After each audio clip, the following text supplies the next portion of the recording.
வணக்கம், நான் உங்கள் தாரா. இது மை டியர் டீமன், அத்தியாயம் 17. இவங்க தியாவோட அம்மா அப்பா. தியாவை எப்படியோ தேடி கண்டுபிடிச்சு இங்கே வந்துட்டாங்க.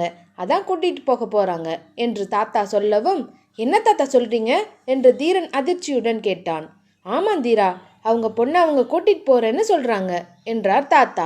தீரனுக்கோ ஒன்றும் புரியாமல் குழம்பி போயிருக்க, சரவணன் தீரனுக்கு அருகில் வந்தவன் அவன் காதில் மெல்லமாக ஏதோ ஓதிக்கொண்டிருக்கவும், அங்கிருந்த பெண், தியா நீ போய் உன் ட்ரெஸ் எல்லாம் பேக் பண்ணிட்டு வாடா, நம்ம வீட்டுக்கு போகலாம் என்று சொல்லவும், தாத்தாவும் தியா போய் உன் லக்கேஜ் எல்லாம் எடுத்துட்டு வா என்றார்.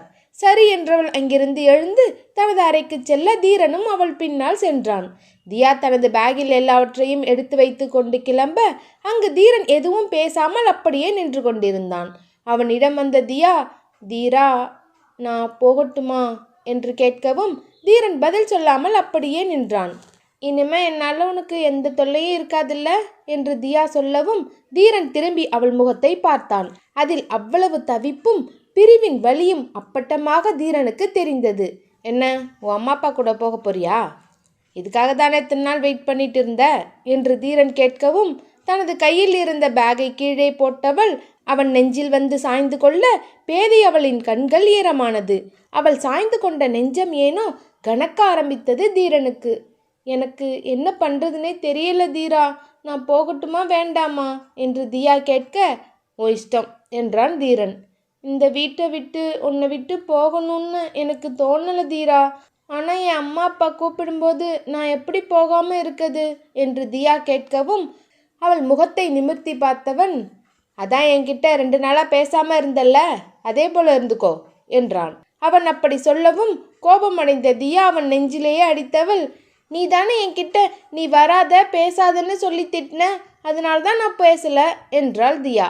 தன்னை விட்டு போக அவளுக்கு விருப்பமில்லை என்று உணர்ந்து கொண்ட தீரன் அவளது நெற்றியில் முத்தமிட்டான். சரி, இப்ப நீ போ என்று தீரன் சொல்லவும், அவனை இறுக்கமாக கட்டி கொண்டவள், தீரா உன்னை ரொம்ப மிஸ் பண்ணுவேன் என்று சொன்ன தியா அவனது முகத்தையே பார்த்து கொண்டிருக்க, தீரா என்ன போக சொல்றியா என்று தியா கேட்க, தீரன் பதில் சொல்லாமல் அவளிடமிருந்து தன்னை விடுவித்து கொண்ட தீரன் விறுவிறுவென்று படியிலிருந்து கீழே வந்து விட்டான். அவன் சென்றதும், போறான் பாரு பைத்தியம், லூசு, மென்டல் என்று திட்டிய தியா தனது பேக்குடன் கீழே வந்தாள். தியா வந்ததும் அவளது பேக்கை வாங்கி கொண்டாள். அவள் அன்னை என்று சொல்லிக்கொண்டு வரும் பெண். அருகிலிருந்த தந்தை என்று சொல்லியவர் தியாவின் கையை பிடித்து அழைத்து கொண்டு செல்ல, தாத்தாவிடமும் தீரனிடமும் நான் போறேன் என்று சொல்லி தியா சரவணனை பார்த்து தலையாட்டி விட்டு அவர்களுடன் நடந்தாள். ஒரு நிமிஷம் என்று தாத்தா சொல்லவும், சட்டென்று நின்றவர்கள் திரும்பி பார்க்க, ஆமாம் நீங்கள் தியாவை எத்தனை வயசில் தொலைச்சிங்க என்று தாத்தா கேட்கவும், அந்த ஆணும் பெண்ணும் ஒருவர் பார்த்து விழித்தனர்.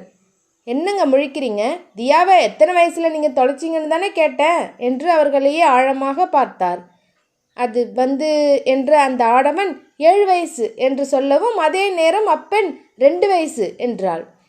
இருவரும் மாறி மாறி பதில் சொல்லவும் கோபமாக எழுந்தான் தீரன்.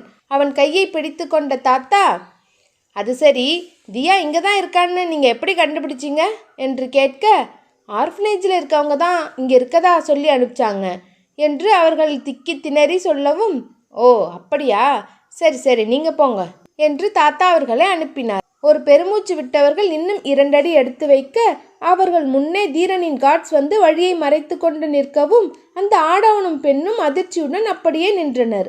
தியாவிற்கு என்ன நடக்கிறது என்று ஒன்றுமே புரியவில்லை. தியா திரும்பி தாத்தாவை பார்த்து, தாத்தா இங்கே என்ன நடக்குது என்று கேட்க, இன்னும் கொஞ்ச நேரத்தில் தெரியும் தியா என்றவர் தீரனின் கையை விட்டார். இப்போ போய் நீ விசாரிக்க வேண்டிய விதத்தில் விசாரி என்றார் தாத்தா. என்று சொல்லிய தீரன் அவர்களிடம் சென்றான். தனது சட்டை கை பட்டன்களை கழற்றி கை முஷ்டி வரை தூக்கிவிட்ட தீரன் அந்த ஆடவனை பிடித்து அவனது முதுகில் குத்த ஆரம்பித்தான். ஐயோ அம்மா விட்டுருங்க என்று அவன் கத்த ஆரம்பிக்க, தியா ஒன்று புரியாமல், தீரா ஏன் அடிக்கிற அவரை விடு என்று பதற்றமாக சொல்லவும், தீரன் சிரித்து கொண்டே, ஒன்றும் இல்லை தியா, உங்கள் அப்பாவுக்கு கொஞ்சம் மூக்கில் பிரச்சனை இருக்குன்னு சொன்னாங்க, அதான் சரி பண்ணிட்டு இருக்கேன் என்று சொல்லிய தீரன் அவனை வேகமாக மூக்கில் குத்தி கொண்டே இருக்கவும், மூக்கு நாசி உடைந்து ரத்தம் வழிய ஆரம்பித்தது. அவன் அருகில் இருந்த பெண், தீரன் அடிப்பதை பார்த்து பயந்தவள், ஐயா அவர் விட்டுருங்க, நான் சொல்லிடுறேன் என்று கதறவும், உண்மையை ஒன்று விடாம சொல்லு என்று கேட்டார் தாத்தா. நாங்கள் தியாவோட உண்மையான அம்மா அப்பா இல்லை, எங்களுக்கு காசு கொடுத்து தான் இந்த பொண்ணை எப்படியாவது வெளியே கூட்டிட்டு வர சொன்னாங்க என்று உண்மையை உளறிவிட்டனர். தீரன் சரவணனிடம் ஏதோ மெல்லமாக சொல்லவும், என்று தலையாட்டிய சரவணன் ஒரு கச்சிஃபை தூக்கி அந்த அடிபட்ட நபரிடம் போட்டவன், மூக்கில் வழியிற ரத்தத்தை தொடச்சிட்டு, தியா மேடமை அவன் எங்கே கூட்டிகிட்டு வர சொன்னானோ அந்த இடத்துக்கு கூட்டிகிட்டு போக சொல்கிறாரு பாஸ், மற்றதை நாங்கள் பார்த்துக்குறோம் என்று சரவணன் சொல்ல, தியா பதற்றத்துடன் தீரனிடம் சென்றவள், தீரா அவங்க தான் என் அம்மா அப்பா இல்லைல்ல, அப்புறம் ஏன் என்ன அவங்க கூட போக சொல்கிறேன், நான் போக மாட்டேன் தீரா என்று தியா சொல்ல, இங்கே பாரு நான் இருக்கேன், எதுக்கும் பயப்படக்கூடாதுன்னு சொல்லியிருக்கல்ல, நீ போ அவங்க கூட என்று தீரன் அவளை அவர்களுடன் அனுப்ப, தியா தீரனின் கையை இறுக்கமாக பிடித்து கொண்டாள். தீரன் அவள் கையை எடுத்து விட்டவன், கிளம்பு என்று சொல்லி அவளை அவர்களுடன் அனுப்பிவிட்டான். தியா வேறு வழியில்லாமல் அவர்களுடன் செல்ல, அந்த ஆடவனும் பெண்ணும் தியாவை அழைத்து கொண்டு ஒரு காரில் ஏறி சென்றனர். சற்று தொலைவில் இருந்த வேன் அருகில் தியா சென்ற கார் நின்றதும் வேனில் இருந்து இறங்கிய சிலர் காருக்குள் இருப்பவர்களிடம் வந்தனர். பரவாயில்லையே, கச்சிதமா வேலையை முடிச்சிட்டியே என்ற கேங் லீடர் அருகில் இருந்தவனிடம் கண்ணை காட்டவும், தியாவிடம் வா வந்து வேன்ல ஏறு என்று சொல்லவும், அங்கிருந்த இருவரும் அவர்களையே பார்த்து கொண்டிருக்க, அவர்களை சுற்றி பெரிய பெரிய கன்னுடன் கார்ட்ஸ் அவர்களை சுற்றி வளைத்தனர். அவர்கள் இருவரையும் திரும்பி பார்த்த அந்த கேங் லீடர், மாட்டிக்கிட்டோமா என்று கேட்க, ஆமாம் என்று இருவரும் தலையாட்டினர். தீரன் வந்ததும் காருக்குள் இருந்த தியா காரின் கதவை திறந்து கொண்டு ஓடி வந்து தீரனை கட்டிப்பிடித்து கொண்டாள். அந்த கேங்கையும் அதன் லீடரையும் பிடித்து கொண்டு வந்தவர்கள் அவர்களை தீரனின் முன்பு முட்டி போட்டு உட்கார வைத்தனர். தியாவின் பயந்த முகத்தை பார்த்த தீரன், தியா நீ ரூமுக்கு போயிட்டு நீ ரிலாக்ஸ் பண்ணு, நான் வரேன் என்று சொல்லவும், அவர்களை பார்த்த தியா பயத்தில் நடுங்கி கொண்டிருக்க, என்ன பாரு அவங்களையே பார்க்குற, அதான் சொல்கிறல்ல ரூமுக்கு போ என்று அவளை அனுப்பவும், தியா பதற்றத்துடன் மாடிப்படியில் ஏறி தனது அறைக்குள் சென்று உட்கார்ந்து கொண்டாள். அவள் சென்றதும் அங்கிருந்த ஒரு கன்னை எடுத்த தீரன் அந்த கேங் லீடரின் நெற்றி பொட்டில் கன்னை வைத்து, சொல்லுங்க தியாவை யார் தூக்க சொன்னா, எதுக்காக அவளை கடத்துறதுக்கு பிளான் பண்ணுறீங்க என்று கேட்க, சார் எங்களுக்கு ஒன்றும் தெரியாது சார் என்றான். இதுக்கு முன்னாடி 2 டைம் ட்ரை பண்ணியிருக்கீங்கள என்று தீரன் கேட்க, பின்னால் இருந்தவன், பாஸ் கண்டுபிடிச்சிட்டாங்க பாஸ் என்று சொல்ல, நீ மூடிட்டிரா என்றான் அந்த கேங் லீடர்.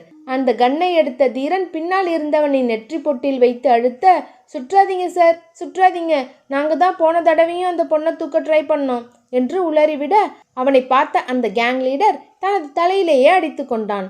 பின்னால் இருந்தவன், உண்மையை சொல்லிருங்க பாஸ் என்று சொல்ல, வேறு வழி இல்லாமல் அந்த கேங் லீடர் பேச ஆரம்பித்தான்.